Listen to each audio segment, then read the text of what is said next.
los últimos meses, la conversación sobre IA cambió. Ya no se habla solo de lo que la inteligencia artificial puede hacer. Se habla de cuánto está costando mantenerla viva. Richie Yaluria, desde RBC Capital Markets en Yahoo Finance, lo dijo sin rodeos. El problema no es el producto, es la capacidad. La demanda de cómputo está creciendo más rápido que la infraestructura que la sostiene.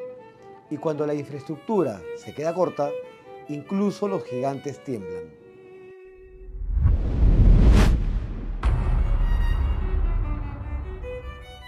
Durante semanas, la cifra dominó la conversación. $100.000 millones. Una inversión histórica. Titulares sugiriendo que Nvidia estaba poniendo el dinero. En reportes citados por Reuters y cubiertos por Yahoo Finance, el CEO de Nvidia fue claro. No había ningún compromiso vinculante. No era una inversión directa. Era una estimación del tamaño del gasto en infraestructura que el ecosistema de IA requeriría. Nvidia no necesita apostar por un solo modelo. Su modelo de negocio funciona mientras todos compitan. Our software is used by developers everywhere, and on that basis, then of course, every developer uses NVIDIA software. They use NVIDIA software from CUDA to cuDNN to TensorRT LM, and so whenever developers want to use our software, we openly support everyone. That's our job, supporting developers, every developer, and we support developers all over the world. We have 5-6 million developers around the world. Every AI developer in the world works with NVIDIA, and so I'm very proud of that. Lo que existe es una carrera de capital, y en esa carrera la pregunta no es quién anuncia la cifra más grande, es quién puede sostener el gasto más tiempo. Y eso nos lleva al siguiente problema: el dinero infinito que requiere mantenerse en la frontera de los LLM. Natasha Bernal, periodista tecnológica en The Tech Report, lo plantea de forma distinta a los titulares. No estamos viendo una guerra de producto. No estamos viendo una crisis de adopción. Estamos viendo un sistema que consume capital a una velocidad que ninguna empresa de software tradicional ha enfrentado. Entrenar modelos de frontera implica clústeres de miles de GPUs durante semanas. Operarlos a escala global significa pagar inferencia por cada consulta en tiempo real con latencias que el usuario no perciba. Y ahí aparece el verdadero cuello de botella: capital continuo. No es levantar una ronda, es sostener un gasto permanente. Las empresas que financian a los laboratorios de IA son, al mismo tiempo, las que les venden el cómputo que necesitan para existir. El capital fluye en un círculo: inversión que se convierte en gasto en nube que se convierte en ingresos para el proveedor que a su vez es socio estratégico. Eso funciona mientras el flujo de capital se mantenga. Incluso con el respaldo de grandes tecnológicas, la ecuación es exigente. Cada nuevo modelo aumenta la presión por más cómputo, más energía, más infraestructura. Yo creo que OpenAI todavía tiene chances. Es una marca que sigue siendo reconocida a nivel global en lo que es la inteligencia artificial, pero debe de enfocarse en un nicho que realmente pueda pagar el consumo y todos los recursos que está consumiendo hoy en día la inteligencia artificial. Y esto es una carrera que tiene que tomar OpenAI de manera acelerada para poder destacarse de sus competidores. Y esto puede ser algo, por ejemplo, a lo que pudo haber pasado en su momento Apple, ¿no? En su momento Nokia era un líder indiscutible en celulares, teníamos también a BlackBerry, pero OpenAI tomó un riesgo de presentar otro tipo de celular que pueda brindar otro tipo de beneficios y que inclusive hoy en día están quedando. Pero esas jugadas son muy importantes que debe tomar OpenAI para poder liderar y poder destacarse en el mercado. Bueno, la inteligencia artificial está en diversos sectores, está en la parte de salud, está en la parte legal, en la parte de educación, inclusive hoy en día lo vemos en la parte de desarrollo de códigos, dentro de lo que es tecnología, y principalmente para mí creo que donde más destaca también es en los negocios.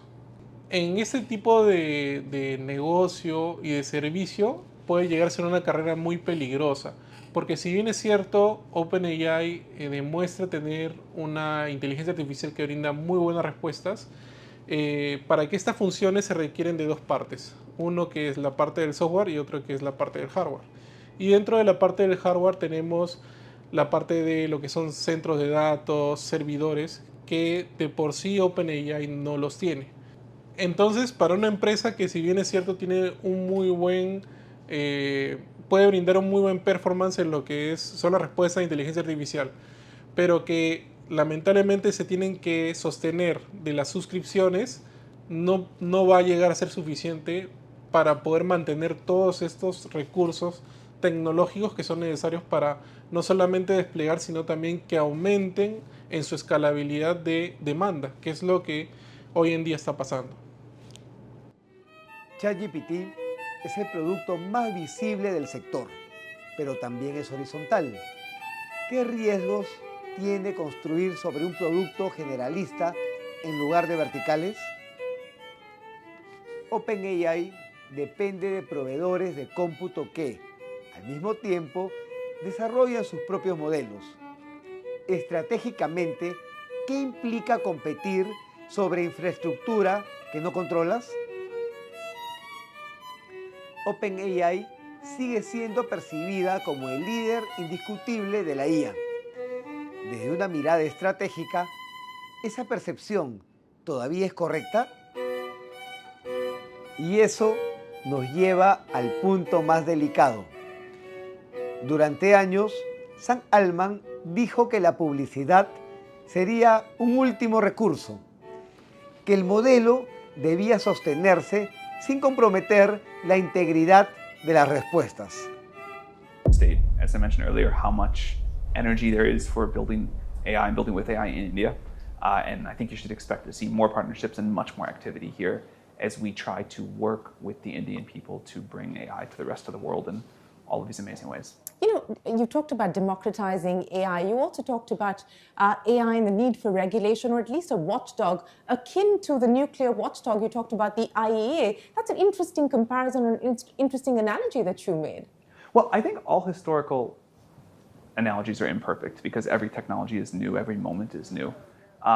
But the thing that I like about the nuclear analogy is it was something that the world really did come together on, even countries that normally don't like each other very much, and figured out how we could address the serious concerns of misuse of the technology, but also figuring out how to share the benefits and get nuclear energy out into the world. So IAEA has been imperfect.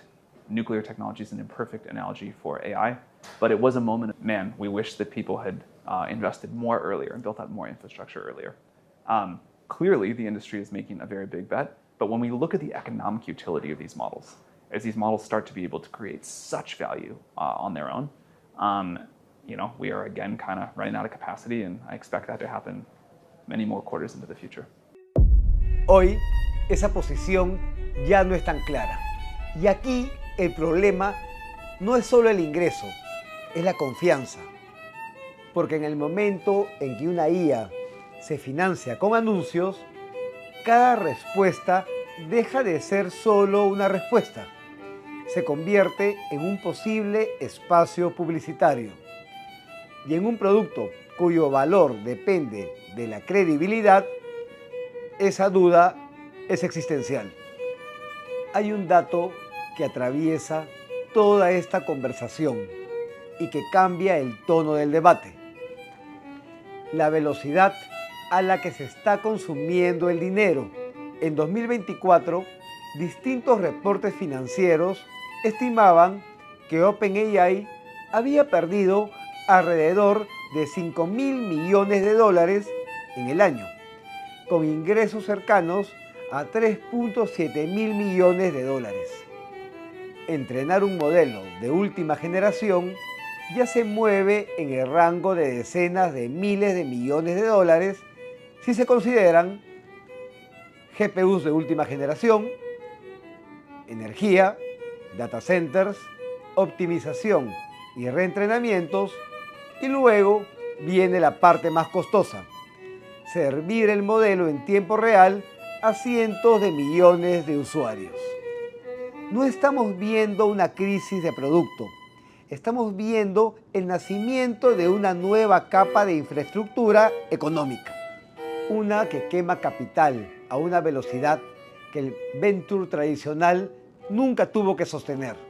La pregunta entonces no es cuánto dinero han perdido, la pregunta es quién puede financiar pérdidas de esta escala durante el tiempo suficiente para convertirlas en dominio estructural, porque en la economía de la IA sobrevive quien puede pagar la frontera. Entonces, vemos que solo el 5% de sus más de 800 millones de usuarios está pagando por el servicio Premium o Pro. Vemos el dinero que está quemando, ese que ni los VC pudieron estimar correctamente. Vemos también que la competencia no solo ha avanzado, cuenta ya con el respaldo de tecnología propia, estructuras planteadas de antemano, estrategias que nacen de experiencia. Y entendemos por qué Sam Altman hace ese giro arriesgado que va contra lo que él mismo vendió en un inicio. OpenAI no está cayendo en tiempo real, está en quiebra. Quizá no definitivamente, quizá no aún, pero sabe que pronto será una realidad de la que no podrá escapar.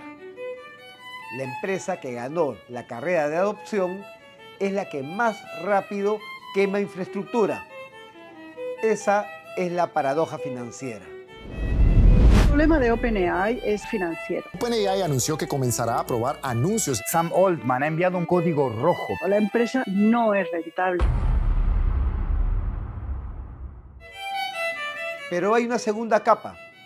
Mientras el costo se dispara, el producto se mantiene generalista. Y en paralelo, el valor real de la IA se está capturando en verticales: legal, salud, enterprise, flujos de trabajo específicos. Ahí es donde se construyen los MOAT. Ahí es donde se consolida el ingreso. Ahí es donde la IA deja de ser demo y se convierte en sistema. OpenAI lideró la conversación pública, pero no necesariamente el aterrizaje industrial. Y en tecnología, ser el primero no garantiza ser el que captura el mercado. BlackBerry inventó la mensajería móvil moderna. Nokia dominó el hardware global. Ambos definieron su era. Ninguno controló el siguiente paradigma. La historia no se repite, pero rima. Entonces la pregunta final ya no es si OpenAI tiene el mejor modelo. La pregunta es si puede sostener la infraestructura que exige el capital que consume la estrategia que aún no define y la confianza que empieza a erosionarse. Porque en inteligencia artificial no gana quien lanza primero, gana quien convierte capacidad en sistema, modelo en producto y producto en industria. Y hoy esa carrera recién está empezando, pero el tablero muestra cambios en quienes la lideran y quienes podrían llevarse la copa.